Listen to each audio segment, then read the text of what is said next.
नमस्कार मित्रों, जय माता दी। स्वागत है आप सभी का हमारे YouTube चैनल के ऊपर। आज अपन बात करने वाले हैं कि नववर्ष 2023 है, वो कुंभ लग्न है या फिर कुंभ राशि है, उनके लिए कैसा रहने वाला है, क्या क्या चीजें उनको अचीव होगी 2023 के अंदर, और किन किन क्राइटेरिया को लेकर उन्हें पूरे साल भर सावधानी है या फिर सतर्क रहना पड़ेगा। उनके लाइफ के हर क्राइटेरिया के बारे में अपन प्रैक्टिकली समझने वाले हैं और डिस्कशन करने वाले हैं कि ओवरऑल 2023 है उनको क्या क्या चीजें देकर जाएगा। सबसे पहले तो जिनको पता नहीं है कि कुंभ लग्न है या फिर कुंभ राशि है, वो अपन कैसे पता करें। अगर आपका चार्ट है 11 नंबर से स्टार्ट हो रहा है, यानी कि कुंडली का जो लग्न कुंडली का पहला खाना है, पहला घर है, उसमें अगर 11 नंबर लिखा हुआ आ रहा है तो आपका चार्ट बाय डिफॉल्ट हो जाएगा कुंभ लग्न का। इसके अलावा बात करें अपन राशि की, तो राशि देखते हैं अपन चंद्रमा की प्लेसमेंट से। यानी कि चंद्रमा की प्लेसमेंट है वो अगर 11 नंबर खाने में, यानी कि अपन ये मान सकते हैं जिस खाने के अंदर आ रही है उसमें अगर 11 नंबर डिजिट लिखा हुआ आ रहा है तो आपकी बाय डिफॉल्ट राशि हो जाएगी कुंभ राशि। अब बात करते हैं कि 2023 है आपके लिए कैसा रहने वाला है, और वो देखने वाले हैं अपन गोचर के माध्यम से। गोचर की बात करें तो कौन से गोचर है जो पूरे साल आपको इफेक्ट करने वाले हैं। सबसे पहले देखते हैं राहु देव को। राहु देव है वो है आपके मेष राशि के अंदर और अक्टूबर 2023 तक इसी राशि के अंदर रहने वाले हैं। इसके अलावा इनके अपोजिट है वो है आपके केतु देव, और केतु देव है तुला राशि में, अक्टूबर 2023 तक इसी राशि में रहेंगे। इसके अलावा शनि देव है अभी वर्तमान में है मकर राशि में, और 17 जनवरी के बाद में वो आ जाएंगे कुंभ राशि के अंदर और पूरी साल है यहीं से इफेक्ट डालने वाले हैं। इसके अलावा बृहस्पति देव है, बृहस्पति देव है आपके मीन राशि के अंदर और अप्रैल 2023 तक मीन राशि में रहेंगे, और मई से जो इफेक्ट रहेगा उनका वो रहेगा आपके मेष राशि से। तो ये तीन मेजर ट्रांजिट है जो पूरे साल अपने को देखने को मिलेंगे, इनका रिजल्ट है अपने को देखने को मिलेगा। सबसे पहले बात करते हैं आपको क्या क्या अचीवमेंट है वो 2023 के अंदर मिलने वाले हैं। सबसे पहले तो कुंभ लग्न है या फिर कुंभ राशि है, आपके शनि की जो 7.5 है उसका दूसरा चरण प्रारंभ होने जा रहा है, या फिर दूसरा चरण है वो आप फेस करने वाले हैं 17 जनवरी के बाद में। शनि देव है लग्न के अंदर उनके प्लेसमेंट है, और स्वयं की राशि मूल त्रिकोण राशि के अंदर उनके प्लेसमेंट है। सबसे पहले सस पंचमहापुरुष राजयोग है उसका निर्माण वो कर रहे हैं। सस पंचमहापुरुष लग्न के अंदर विराजमान है, यहाँ से निर्माण कर रहे हैं, तो उनकी दृष्टियां हैं। सबसे पहले तो तीसरे घर पे उनकी दृष्टि आएगी, तीसरा घर एक्टिवेट करेंगे। उसके अलावा 7वीं दृष्टि है वो आएगी आपके 7वें घर के ऊपर, 10वीं दृष्टि वो आएगी आपके 10वें घर के ऊपर। सच पंचमहापुरुष राजयोग है, इसको सीधा सा देखिए तो कोई भी महापुरुष राजयोग है वो अगर आपके चार्ट में एक्टिवेट है तो वो अकेला राजयोग है, आपको जीवन में सारी चीजें दे सकता है। यानी कि जितनी भी चीजें आपकी रिक्वायरमेंट है, जितनी भी आपकी इच्छाएं हैं, महत्वाकांक्षाएं, वो सारी पूरी कर सकता है पंच महापुरुष राजयोग। और 2023 में आपके साथ 5 महापुरुष पूरे साल एक्टिवेट रहने वाला है, यानी कि आपकी इच्छाएं हैं, डिजायर है, वो सारी पूरी करने में सक्षम है। अब बात करते हैं आपको क्या क्या चीजें अचीव होने वाली है।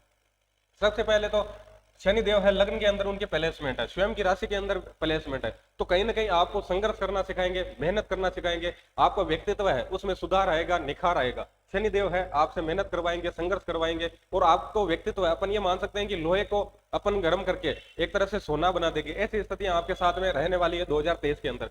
तीसरा भाव है पराक्रम भाव का है, पराक्रम भाव में पहले से राहु देव की प्लेसमेंट है। राहु देव है वो भी अपन विमान तीसरे घर में उनकी बहुत अच्छी प्लेसमेंट मांगते हैं, क्योंकि नैसर्गिक अशुभ ग्रह जितने भी है वो अगर तीसरे घर से संबंध बनाते हैं तो कहीं ना कहीं वो व्यक्ति से पराक्रम कराते हैं, और व्यक्ति पराक्रम करेगा तो सीधी सी कंडीशन है उसका सक्सेस होना अपन निश्चित मान सकते हैं।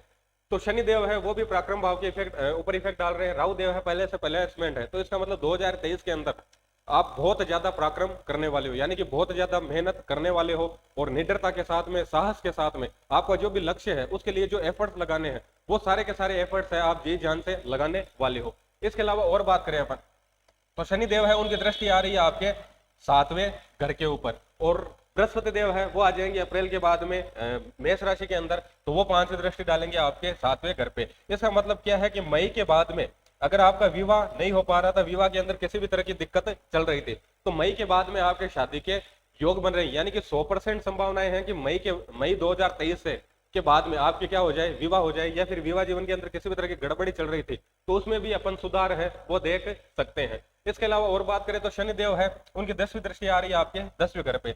10वां घर है कर्म भाव है, वैसे भी कर्म कारक देवता है, शनि देव को मानते हैं, और 10वां घर है कालपुरुष की कुंडली में, वैसे भी शनि देव का है, और इस इफेक्ट है वो भी आ रहा है शनि देव का। तो कहीं ना कहीं अपन ये मान सकते हैं कि अपन आप अच्छा पराक्रम कर रहे हो। तो 10वां घर है उसे अपन देखते हैं किसी भी व्यक्ति की आइडेंटिफिकेशन, यानी कि व्यक्ति है उसको नेम है, फेम है, स्टेटस है, ब्रांडिंग है, पद है, प्रतिष्ठा है, मान है, सम्मान है, यश है, कृति है, ये सारी चीजें देखते हैं 10वें घर से। तो ये सारी चीजें आपको अचीव होने वाली है 2023 के अंदर, यानी कि आपको पद प्रतिष्ठा भी मिलेगी, मान सम्मान भी मिलेगा, यश कीर्ति भी मिलेगी, नेम है, फेम है, स्टेटस है, ब्रांडिंग है, और आपके प्रोफेशन के अंदर आप जिस भी प्रोफेशन के अंदर है उसके अंदर आपको एक अलग आइडेंटिफिकेशन है वो भी आपको मिलने वाली है। इसके अलावा और बात करें, बृहस्पति देव है वो अप्रैल तक रहेंगे आपके मीन राशि के अंदर, स्वयं की राशि के अंदर और खुद के घर के अंदर कोई भी ग्रह नेगेटिव रिजल्ट नहीं देता है। तो अपन सीधा मान सकते हैं कि बृहस्पति देव कहीं ना कहीं यहाँ पर अच्छे रिजल्ट देंगे। अपनी वाणी है उसमें गुरुत्व का भाव रहेगा, अलग एक अट्रैक्शन है वो अपन अपनी वाणी के अंदर देखेंगे। इसके अलावा बृहस्पति देव है उनकी जो दृष्टियां हैं, 5, 2 और 9वीं दृष्टि, उन्हें अपन ईश्वर की ब्लेसिंग मानते हैं, या फिर अपन ये मान सकते हैं कि जिस भाव पर आ रही है कहीं ना कहीं उस भाव से रिलेटेड जो भी शुभ चीजें हैं उनके अंदर वृद्धि अपन मानते हैं उनकी दृष्टियों से। तो बृहस्पति देव 5वीं दृष्टि आ रही है छठे घर के ऊपर, और अपन बात करेंगे उनकी 9वीं दृष्टि है वो आ रही है आपके क्रम भाव यानी कि 10वें घर के ऊपर। तो अगर किसी भी तरह का आप कंपटीशन एग्जाम देने जा रहे हो, छठा घर किसका है, कंपटीशन सक्सेस का, अगर किसी भी तरह का कंपटीशन एग्जाम देने जा रहे हो, किसी भी तरह का इंटरव्यू देने जा रहे हो, जिस भी प्रोफेशन के अंदर है उसके अंदर आप सक्सेस चाह रहे हो, तो बृहस्पति देव आपको पूरी सक्सेस देने वाले हैं। यानी कि कंपटीशन एग्जाम देने जा रहे हो तो वो फाइट करने वाले हो, किसी भी तरह का इंटरव्यू देने जा रहे हो तो उसके अंदर आपका सिलेक्शन हो सकता है। 10वां घर किसका, 10वां घर कर्म का है, आपकी आइडेंटिफिकेशन का है। तो कंपटीशन सक्सेस उसके लिए बृहस्पति देव पहले से सपोर्ट कर रहे थे। शनि देव है वो भी क्या कर रहे हैं, उसके लिए सपोर्ट कर रहे हैं। तो ओवरऑल कहानी क्या है, ओवरऑल कहानी ये है कि आपको नेम है, फेम है, स्टेटस है, ब्रांडिंग है, यश है, कृति है, पद है, प्रतिष्ठा है, मान सम्मान है, ये सारी चीजें 2023 स्टार्टिंग के अंदर मिलने वाली है। इसके अलावा बृहस्पति देव है वो आ जाएंगे आपके मई से 1 नंबर राशि के अंदर, तो उनकी 5वीं दृष्टि है वो आएगी आपके 7वें घर के अंदर। विवाह का आपको पहले ही बता चुका हूं कि मई के बाद में पूरी पॉसिबिलिटी है, अगर विवाह नहीं हो पा रहा था तो आपका विवाह हो सकता है। इसके अलावा बृहस्पति देव है वो 9वीं दृष्टि से देखेंगे, सॉरी 7वीं दृष्टि से देखेंगे आपके 9वें घर को, और 9वीं दृष्टि से देखेंगे आपके 11वें घर को।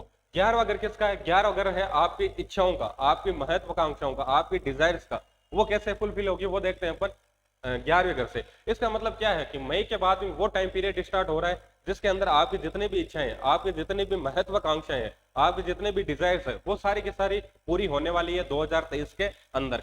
इसके अलावा जो 9वें घर पे इफेक्ट आ रहा है उससे अपन सीधा समझ सकते हैं कि अगर आपका पहला विवाह हो रखा था उसके अंदर डिवोर्स की स्थितियां बन रही, आप रीमैरिज का प्लान कर रहे हो, तो उसके लिए बृहस्पति देव है आपको सपोर्ट करने वाले हैं। इसके अलावा जो 9वां घर है उसे अपन किसी भी तरह की हाई लर्निंग देखते हैं, और बृहस्पति देव है स्वयं ज्ञान के कारक है। अगर किसी भी तरह की लर्निंग चाह रहे हो, किसी भी तरह का ज्ञानार्जन करना चाह रहे हो, या फिर अपन ये मान सकते हैं किसी भी तरह की धार्मिक यात्राएं चाह रहे हो, किसी भी तरह का आप दीक्षा लेना चाह रहे हो अपने गुरु से, या फिर किसी भी तरह का मार्गदर्शन चाह रहे हो, किसी भी तरह की इंटरनेट से जुड़कर आप काम करना चाह रहे हो, किसी भी तरह की आप कंसल्टेंसी लेना चाह रहे हो, कंसल्टेंसी देना चाह रहे हो, तो उन सभी के अंदर आपको सक्सेस मिलने वाली है 2023 के अंदर। इसके अलावा राहु देव है स्वयं इंटरनेट के कारक है, और तीसरा घर है उसे अपन देखते हैं अपनी प्रेजेंटेशन है।